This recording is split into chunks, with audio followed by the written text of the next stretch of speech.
as possible, but I understand that sometimes when new concepts are being given, sometimes when new um, thoughts are being presented, it can become difficult to ask questions.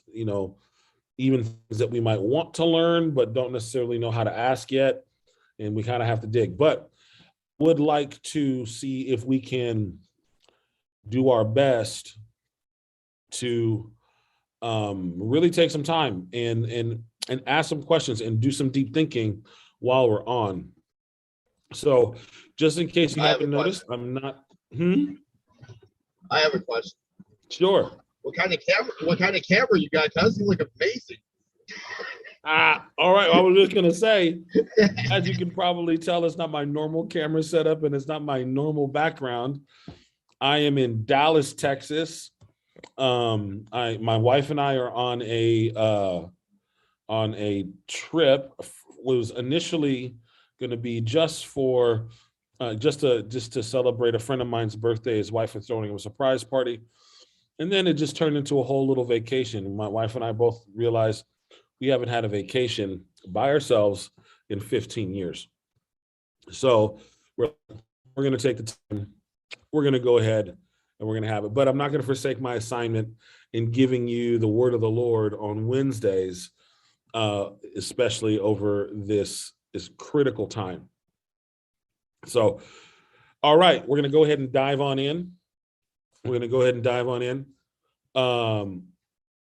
So this particular we're in a series called the Crossing Over series, and the Crossing Over series is based in the book of Joshua. So, for those of you that were not there on Sunday or had missed pieces of Sunday, we started off with the mentality.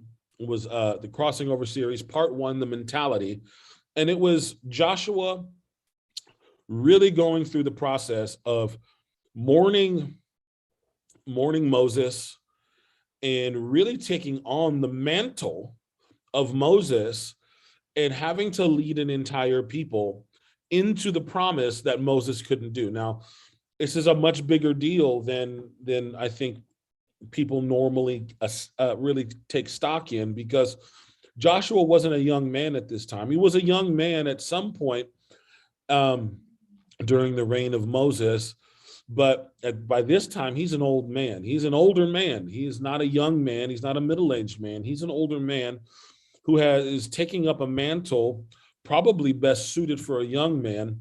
Yet still, God says, Joshua, I will be with you as I was with Moses. You will be my guy, essentially. And so the mentality of taking on this responsibility, as we believe the Lord is saying, now is the time to prepare, because 2022 is a year of birthing. It's a year of launching. It's a year where God has really been gestating things in us, and it is time to let them loose or set them forth. And so what's happening is there is a move or a push, much like a birth pang, and we have to be prepared for what it means to not only enter into the promise, but to keep what has been promised, to grow what has been promised. So that all takes a major shift in thought, one of which is when you get to the promised land, you're going to have to work. This is a worker's mentality. We have to be a lover that is in the mentality of working. Love Jesus. We're building what Jesus wants us to build, both personally, spiritually, and professionally. But what God is saying is it will require our hard work, our blood, sweat, and tears. This is not a time for partying. This is not a time to be wasting time. This is a time to not only plan to build, but to learn how to overtake. And that's what this whole series is about. And so as we learned, the first portion being the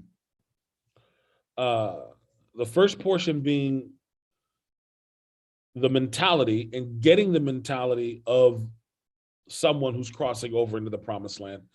The second thing we're learning is the assessment process. This is rooted in Joshua chapter 2. And this is really important for us to understand. So, do you guys know why assessing what's in front of you is important? Anybody here? Oh, come on, entrepreneurs. I know you guys got why is assessing what you're about to take? Why does any business, before they overtake another business or they go look into a territory, assess the territory to see what's there? Why is the assessment important? Okay, well, I'll just go ahead and answer then.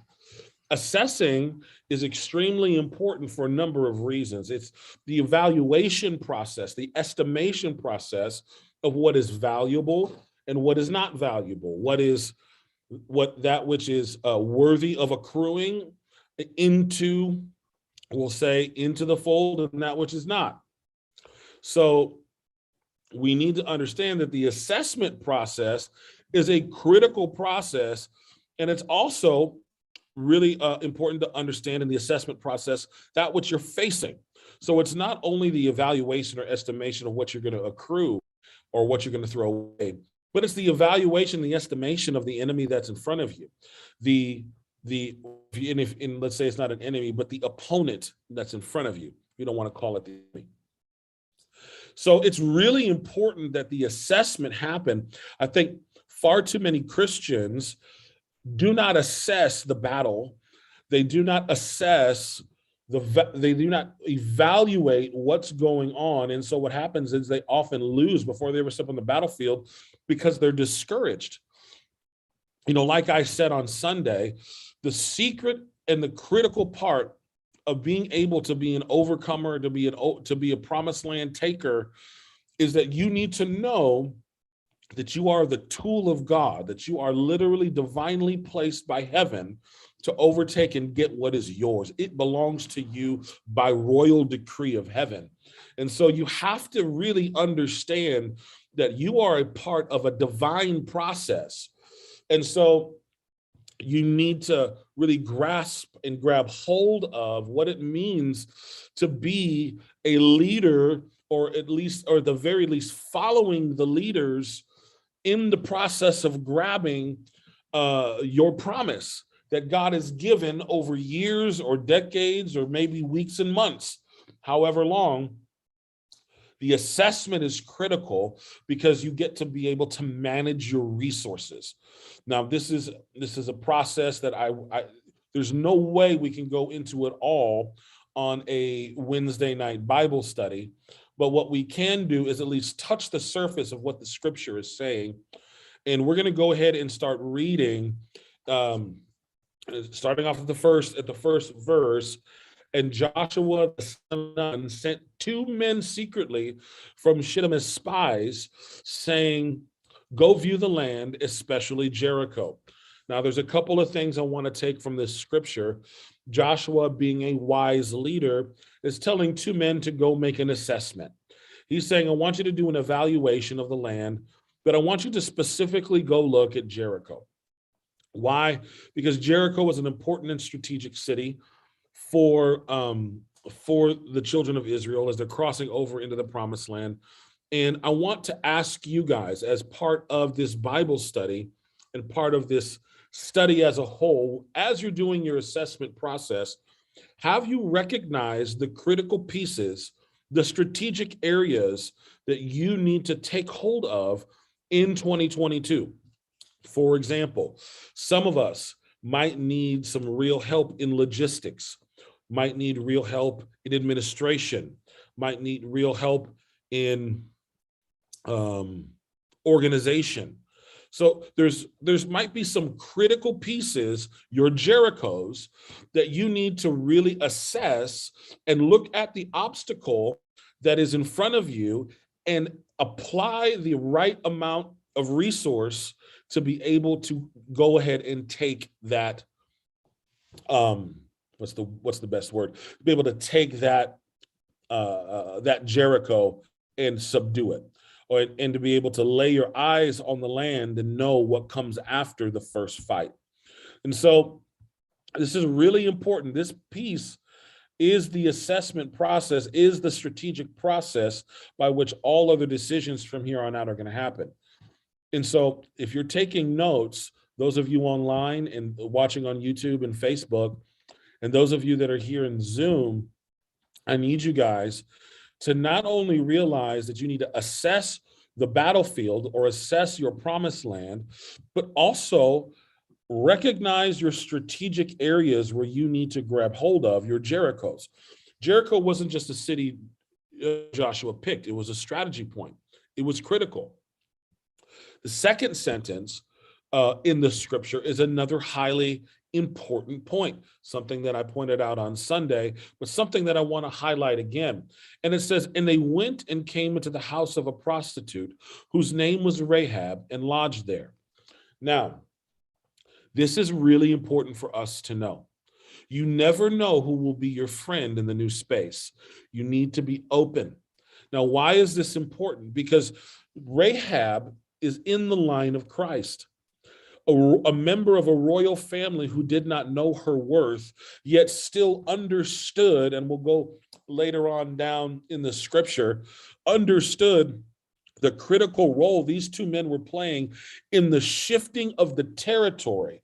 And so what she did was, the little influence that she had, she used to protect these two men.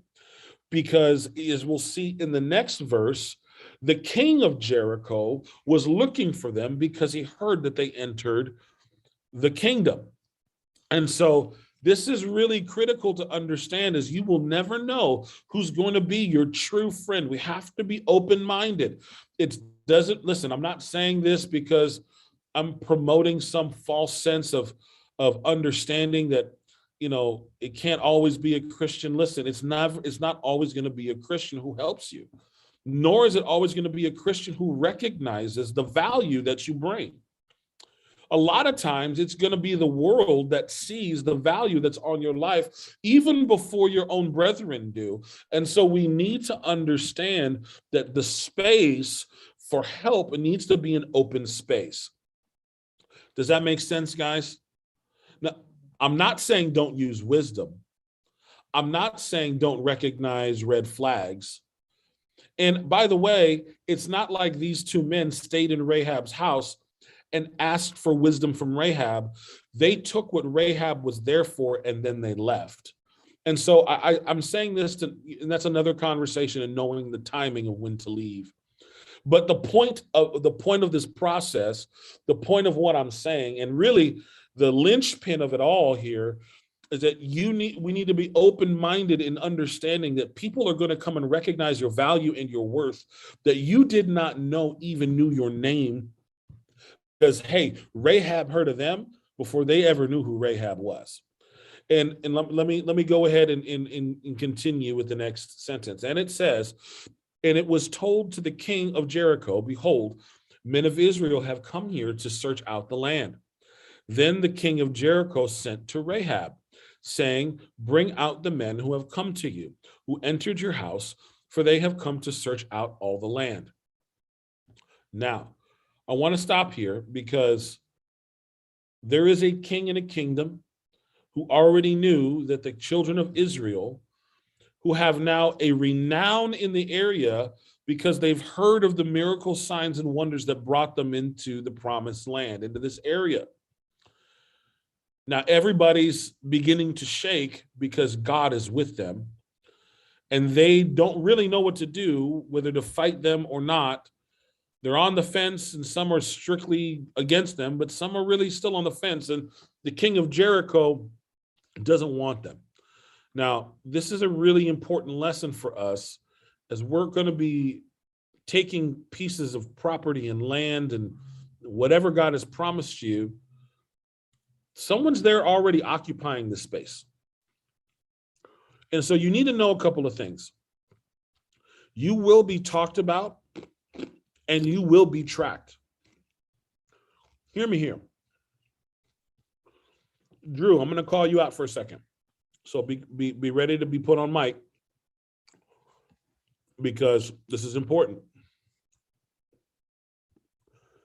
When you do a good job,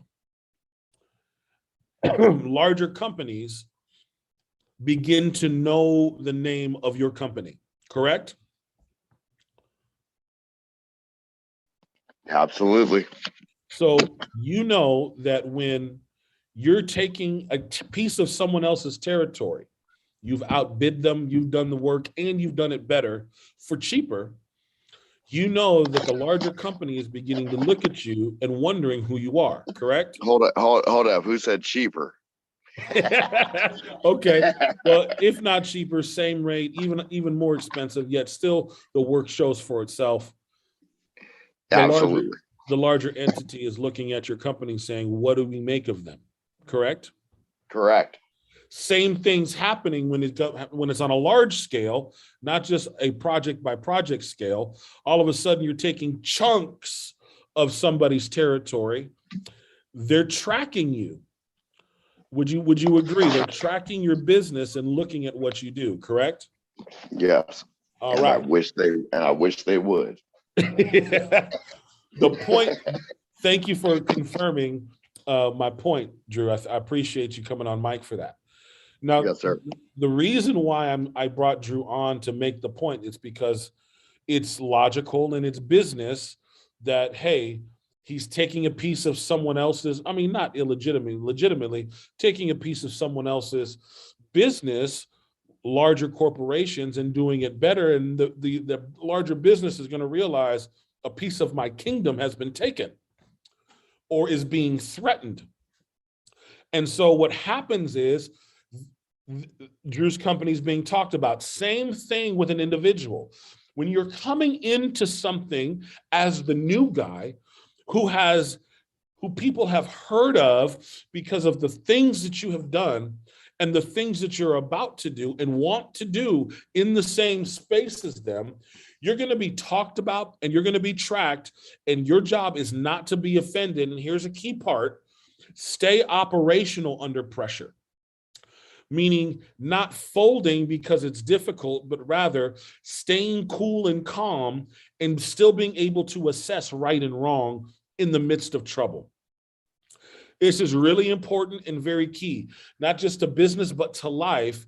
And we see it in these two men who went to Rahab. Rahab hid them, and we're going to see this in the next sentence. Rahab hid them, put them up in the rafters with flax, and she covered them and said, hey, they left. They went out in the middle of the night, and go chase them. But this is a really important piece of understanding as we're making assessments and people are tracking us and we're looking at what we're going to be moving in wisdom in. We need to value the staying cool under pressure and operating in the knowledge of people are going to be tracking you and talking about you. Good, bad, or indifferent, they're going to be tracking you and talking about you. Some people are going to be tracking you and talking about you just like Rahab because they want to be a part of the squad that overtakes. Other people are going to be tracking and talking about you like King Jericho wanting to kill you because they don't want to be taken over. Does that make sense, guys? It's only going to be one of the two. Very few people are going to remain neutral. But listen, kings don't give up their thrones easily. Principalities and powers, natural kings and kingdoms, businesses or whatever, no one gives up their throne easily. They will do whatever they can to hold on their position. And this is really key here.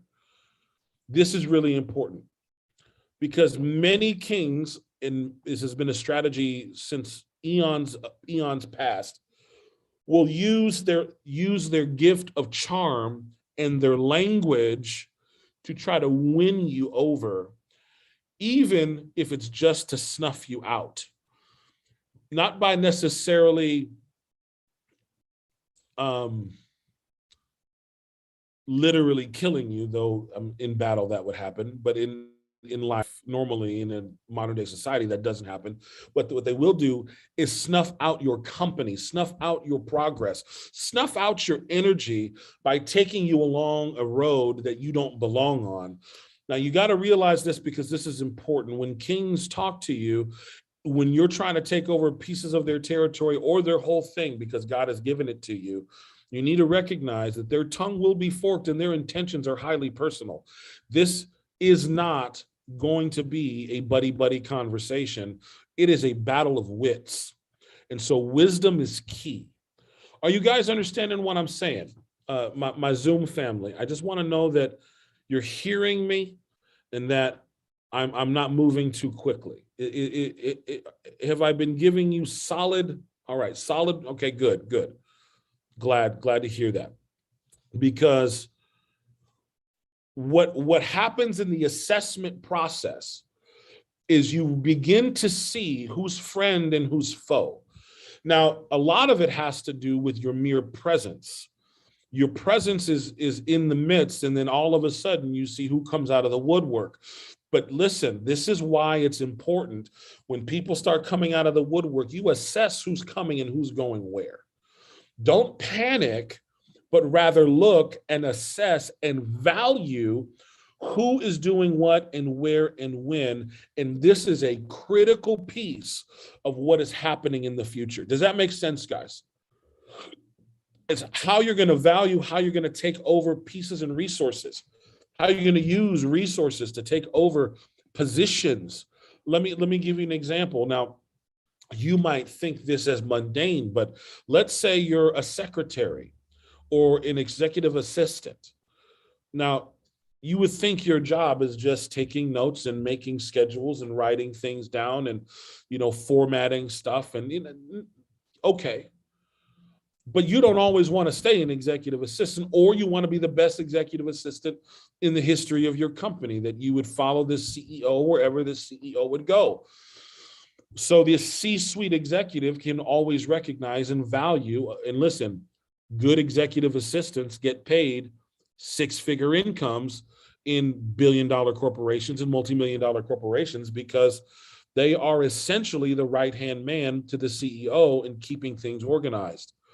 And so how can someone such as an executive assistant or a secretary really use this or value this? Well, when you know that your organization or your people or you yourself are stepping into a new echelon of responsibility, what happens is all of a sudden people's opinions come to the surface about how you should handle the mountain of information coming your way. You need to value who is for you and who is against you.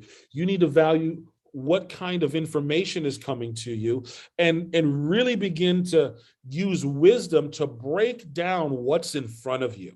Now, that might sound simple, but it's actually a very hard process, and why executive assistants and really good secretaries get paid lots of money, because bosses don't want mundane nonsense. They don't want to see the stuff that could go down to lower level employees.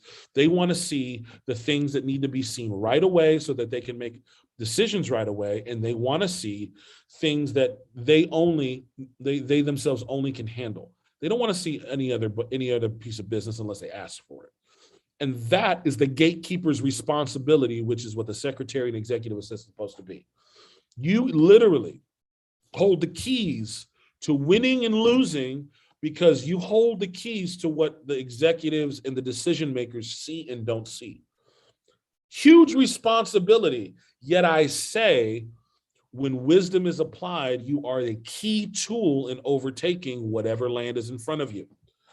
So as you apply this to your job, Drea, to your job, Sade, to your job, Drew, to your job, Vivian, and so on and so forth, as you apply this piece of wisdom in the assessment process of who is friend and foe, and what resources are coming to you and that are against you, and what resources you can see that are for you and are helpful, you need to be able to do so and operate under pressure. This is going to be a high pressure environment when you have, Drea, multiple orders and it's only you in the kitchen. How are you going to assess when you need to hire help and when you don't? What value are you going to put upon help and when it is that help needs to come? Sade, same thing. At some point, you're going to need to hire an apprentice to come in and take care of all of the glazing and the things that really you don't have to do outside of making what you make so that volume can go out, because you've seen an area, your Jericho, where you need to overtake strategically. Same thing with Drew. Drew knows, and Drew's been doing, but it will happen on a larger scale. He needs to know when to pull the trigger on the right price points for the right projects. And so these things are all, and Vivian, I think I already described a little bit of what you do. And there's more to it than that, but still, kings are not going to give up their thrones easily. And as even someone in the position of my wife who deals with kings one-on-one cannot trust what they say, nor their intention, but rather needs to see beyond their words by the Spirit and hear what's actually happening in their heart and mind. That takes an attentive ear. Are we tracking, guys? Apostle, are we tracking? Yes, sir. Am I saying real things here? I think you are. Okay. How about you guys? You guys feeling that this is helpful for you? All right, I see that. Good, because this is really important. Now, the assessment process, remember, the assessment process is about valuing and devaluing. And so we need to understand that when we look at where we're headed, some things that we valued and thought were important, we're going to find out aren't actually that valuable. And so we need to be willing to not only value something correctly, but also devalue something correctly. And that's going to be very difficult for a lot of people, because sometimes it can be personal. Sometimes it's relational. Sometimes it's not just personal relationships, which is an obvious thing, but sometimes it's business relationships, where you can see that someone doesn't have the vision or the strength to really go with you. And it's not that they're bad, and it's not that they're inconvenient. It's that they're a weight that you cannot really hold on to in business. And you have to let them go so you can move forward swiftly. Now, is there a time when you're established that you can bring them in? Maybe. I can't. That would be an assessment process.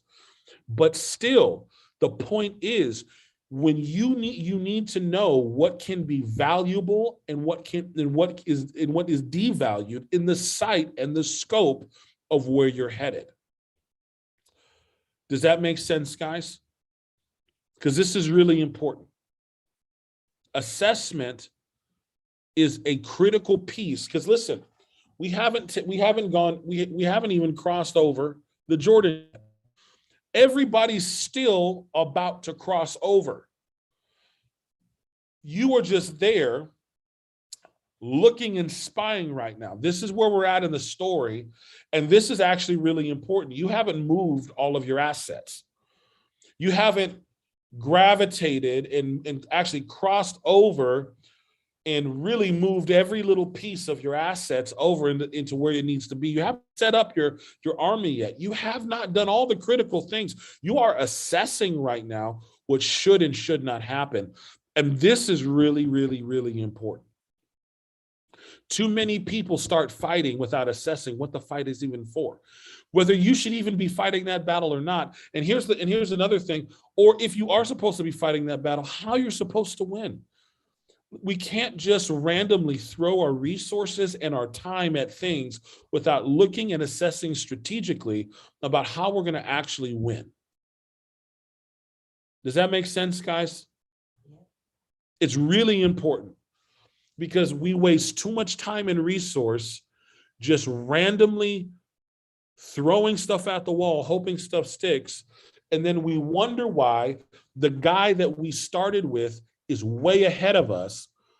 And we wonder how they got there. They didn't waste the time on battles they didn't even have to fight. Well, we're trying to fight every battle along the road.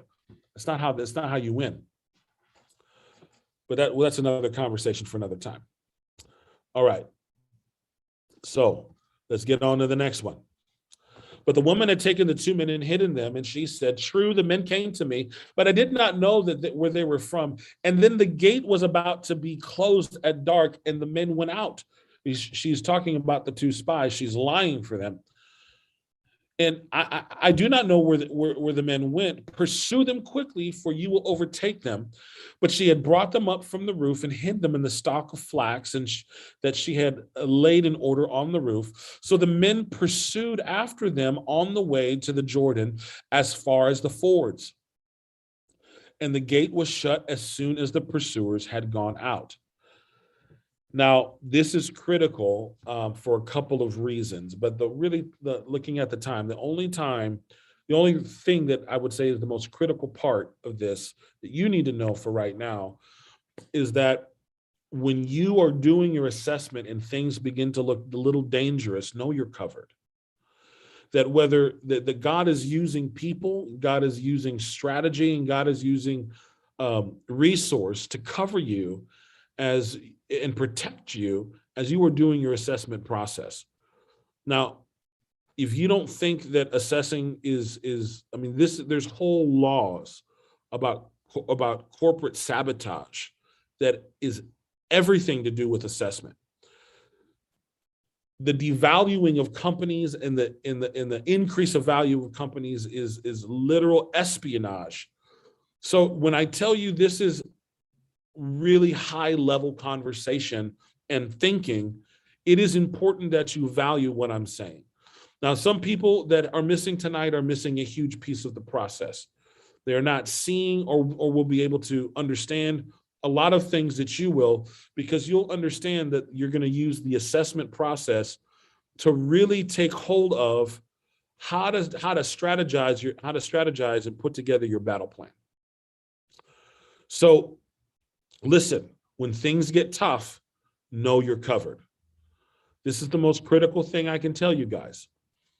When things get tough, know you're covered. Because it will get tough. When you're assessing, it will get tough. So here we go. Next, before the men lay down, she came up to them on the roof, and she said to them, "I know the Lord has given you the land, and that the fear of you has fallen upon us, and that all the inhabitants of the land melt away before you. For we have heard how the Lord dried up the water of the Red Sea before you when you came out of Egypt, and what you did to the 2 kings of the Amorites who were beyond the Jordan, to Sihon and Og, whom you devoted to destruction." So basically what she's saying is, man, I heard y'all was gangster. I heard how y'all roll. Y'all roll thick and y'all roll hard. She's saying you're about your business. And I want to be about that business. And as soon as we heard it, our hearts melted, and there was no spirit left in any man because of you. For the Lord your God, he is God in the heavens above and on the earth beneath. Now then, please swear to me by the Lord that as I have dealt kindly with you, you also will deal kindly with me in my father's house, and given me a sure sign that you will save alive my father and mother, brothers and sisters, and all who belong to them, and deliver our lives from death. And the men said, our life for yours, even to death. If you don't tell this business of ours, then the Lord give us the land. We will deal kindly and faithfully with you. Now listen, this is something that you need to deal with carefully, something that you need to deal with and value. People are hungry for good and healthy leadership. When you are the new and upcoming kid, lack of better terminology, you're the force that everybody is recognizing the hand of the Lord is on you. Everybody's going to come out of the woodwork and say, "Hey, I see God is on you, and I'm hungry for what God is doing with you." People are going to want to gravitate towards you. Not everybody you need to grab, but you need to understand that you need to deal with this very gently, very kindly.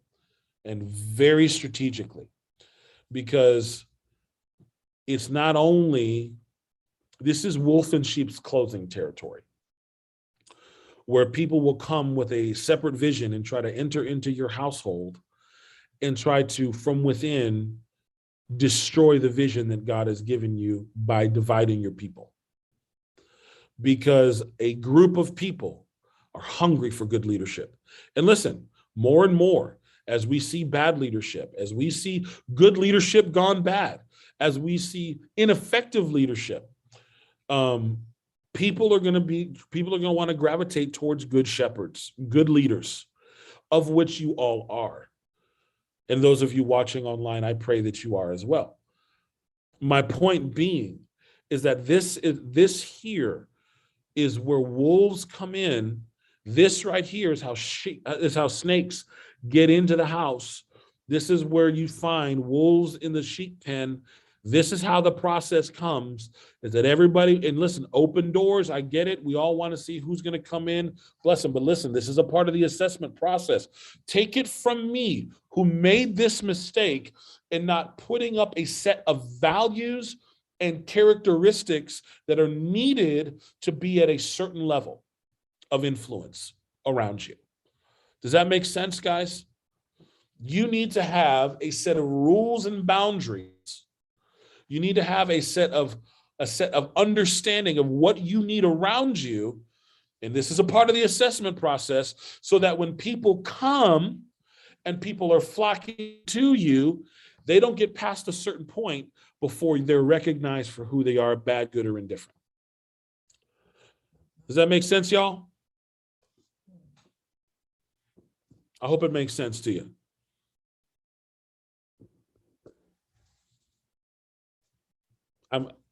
Y'all, can I get a thumbs up, hand clap, something? Let me know that you heard me, because this is critical. Good. Standards for who is around you will take you farther than you know. This is a part of the assessment process, guys. You need to assess your current staff, your current friends, your current whatever, and recognize your talent and who can go with you. And then those that are coming towards you because they see your leadership, you're going to need to assess and value where they are currently. Listen, I'm not saying there isn't an amazing leader amongst them. There is, I'm sure, and some of them just need a little development, but it isn't right now. You need to assess who's ready, who's not, who's faking it, and who's trying to take over your territory from within. This is really important. So make sure you have your values, make sure you have your characteristics and your criteria already set up before you start giving people positions. Now, this is hard, okay? It's going to be difficult because you're going to have a lot of tough conversations with people. But listen, the kind of people that value good leadership will value the tough conversation. All right. Then we're going to finish this out, and then I might have a couple of extra things to say. Then she let them down the rope through the window, for her house was built on the city wall. So she lived in the wall, and she said to them, "Go into the hills, or the pursuers will encounter you." So she gave them direction where to go, and hide there 3 days until the pursuers have returned. Then afterward you may go your way. The men said to her, "We will be guiltless with respect to the oath of ours we have made, in that you have made us swear. Behold," blah blah blah, talking about the oath that they gave. But then say, "But if you tell this business of ours, then we shall be guiltless with respect to your oath that you have made us swear." And she said, "According to your words, so be it." Then she went away, and they departed, and she tied a scarlet cord in the window. They departed and went into the hills and remained there 3 days until the pursuers returned. And the pursuers searched all along the way and found nothing. And then the two men returned. They came down from the hills and passed over and came to Joshua, the son of Nun. And they told him all the things that happened to them. And they said to Joshua, "Truly the Lord has given us all the land into our hands. Also all the inhabitants of the land melt away because of us." And so they give this report to their leader of everything that happened and give the assessment that it's good to go. God's given it to us, and even the people want us there. Now, there's a couple of really important things to pull from this, but specifically the sentence that says she tied the scarlet cord in the window. Listen, God's going to give you signs along the way. You have to trust them. You have to trust that God is in the midst of working with you and for you and on your behalf. You have to trust the signs that God gives you, that there are friends amongst you. There are friends amongst those that you're going to overtake. So listen, deal with everybody kindly, deal with everybody gently, but listen, you've got to be fierce when you need to be fierce. That can be hard for people, but you have to do it. When it's time for war, it's time for war. And so part of overtaking and part of crossing over and part of obtaining what God has given is this assessment process. Assess well, guys. Take your time. Listen, you got another month before the new year begins. And usually January is the time when people are assembling their armies. They're not necessarily, rushing in with everything they have right in the beginning of the year, but the plans are beginning to be rolled out. Listen, we are putting together a battle plan book. I want you to contact Vivian. Vivian is putting together a battle plan that I gave her. She's formatting it and getting it together. And I'm going to be putting all of these notes that I have in every single one of the first 5 and the next 5 lessons that we're going to teach into a notebook for you, so that you can not only have this for long term, but so that you can be able to have a repeat. You can repeat it and see your notes and grow from it and redo your battle plans every year. Hear me. Listen, they're a yearly. You can even do it quarterly or weekly if you want to, but you need to have a strategy and a battle plan for your year, your 5-year, and your 10-year process. Where do you want to be in 5 and 10 years is really an important question. But first, you got to recognize where you're at right now. Where are you right now? Sorry, I had to take a drink and take a Halls because my throat's starting to get a little dry, talking for an hour. But where are you right now? Where do you want to be? We can make listen, we can have the best products on the planet, put together the best of everything. We can be really good at our jobs. But if we're not planning and strategizing on how to grow and move forward, we will continue to either stay in the same place or fail. Now, I say this from personal experience, not just biblical knowledge, and not just not just from schooling, from just personal experience. Not planning and not doing anything to move forward, but waiting upon others or waiting upon words or waiting upon whatever. When I tell you it's a waste of time, it's a waste of time. You go back around the mountain over and over. You stay in the wilderness instead of crossing over because you didn't do the work. And I say this because I've been in the wilderness for too long, and I have crossed over and am crossing over in some areas. And this is what is required. This is what is necessary. This is what it's important. And when we get into a little further into the storyline, and we get a little further into the what is going to be called the assembling, when we put together our armies, and what it really means is putting together our team for life. Listen, you need a team for life. You need your cheerleaders, but you also need those that are around you that are willing to tell you the truth. Guy, gal, check it out. You're wrong here. This is foul. You need a team, and you need to know what that team is, who that team is, and not only for your business, but your personal life and your spiritual life. You need it. You need the team. And so we'll get down to that process later, but begin to assess what's around you. Begin to assess what is valuable. Begin to assess what no longer holds value. Listen, I really thought that there were some things that I would always value my whole life. And it turned out, you know what? Those things weren't so important. I didn't really realize it till wisdom came to me.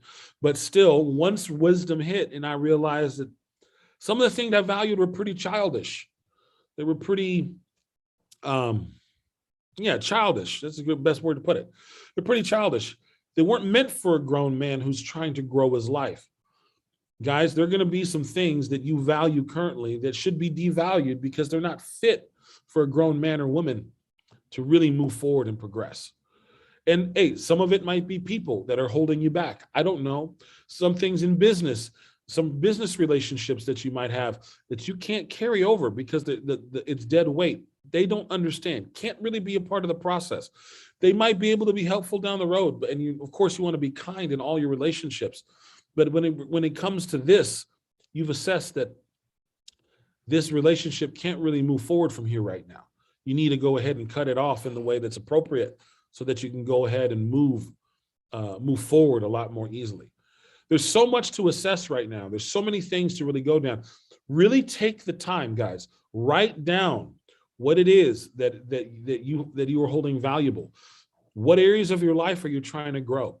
Obviously, spiritually is always going to be one of them, but in your business life, in your personal life, what areas are you finding deficient, and where is it that you need to cut some things, and where is it that you need to value some things more? You know, one of the things that I value more in life now as I get older and as my parents get older is really spending time with family, and how important it is to be around family, not just my friends, but who I deem is my family. And so it is something for you to really assess and take the time to do so, because it will guide you in your battle plan and in your strategy on how you release your assets and to where, your resources and to where. All right, guys. Well, that's my time for tonight. That went by really fast, actually. And I'm sad more people weren't able to come on and get some of this good information. But I would love if y'all could just tell me how you felt about what I gave. I know it was a lot of information, but I'd love to hear from anybody here what you felt about what you received.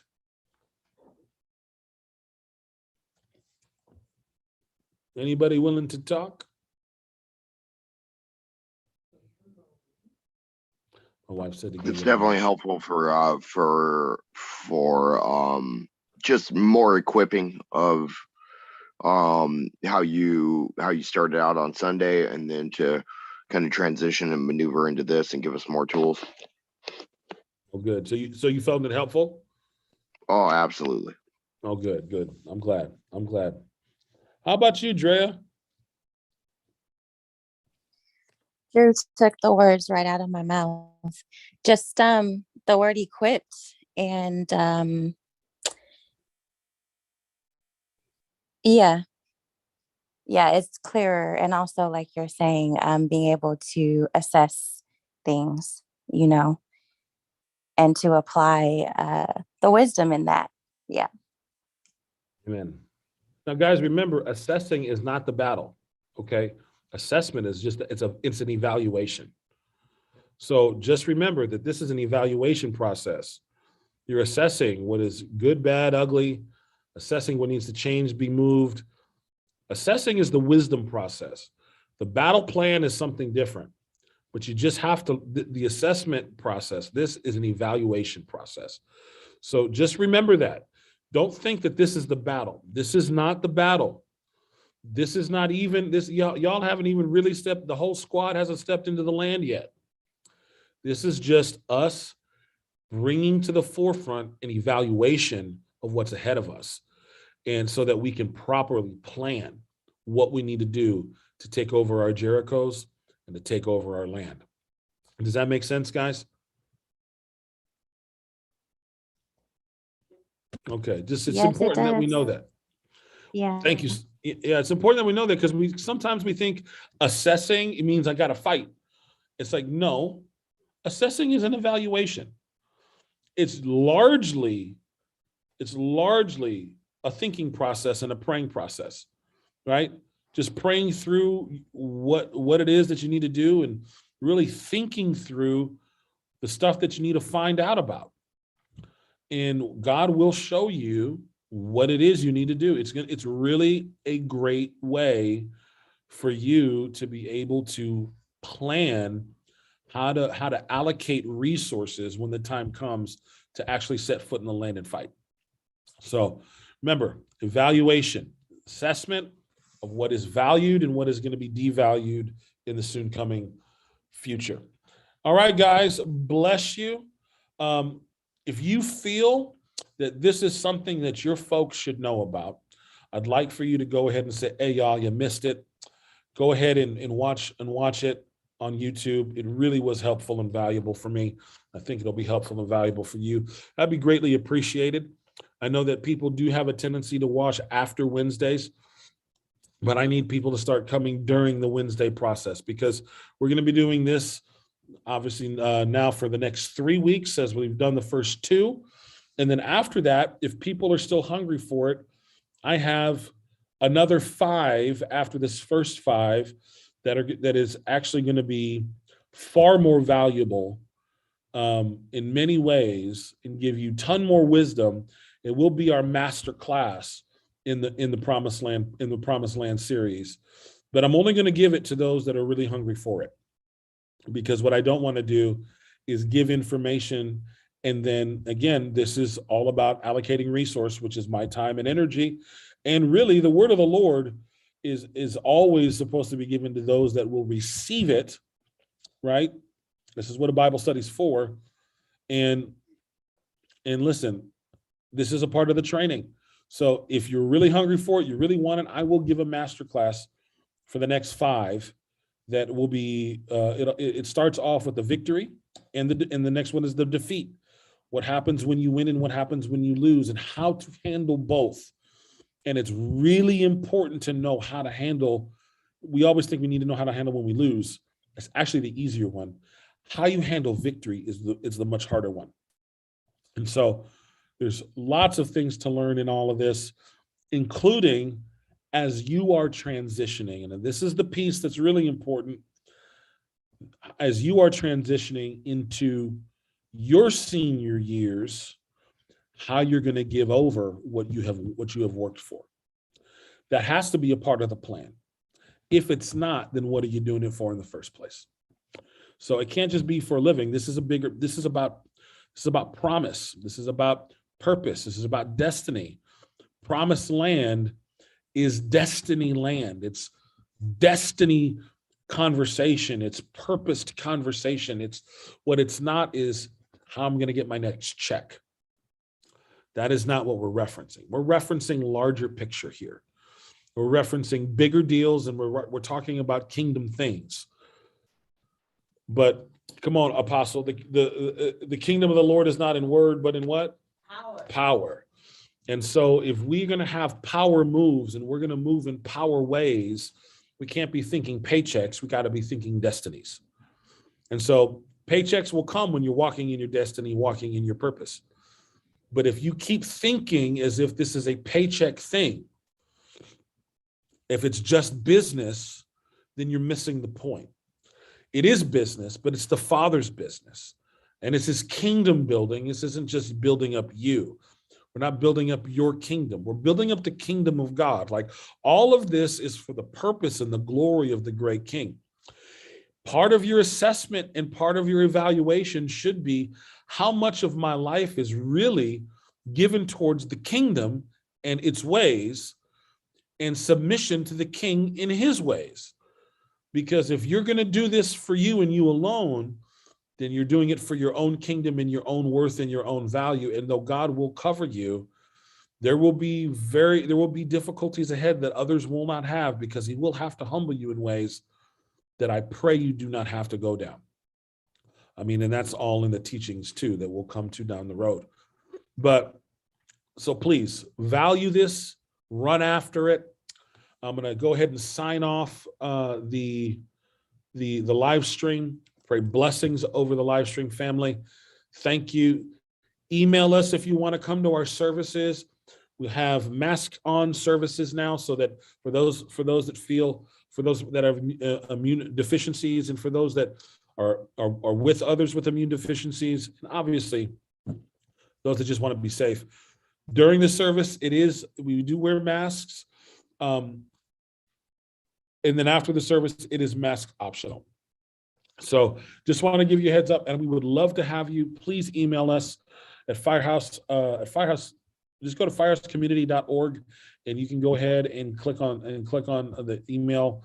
And you can go ahead and email us anything you want. Let us know. God bless you, live stream.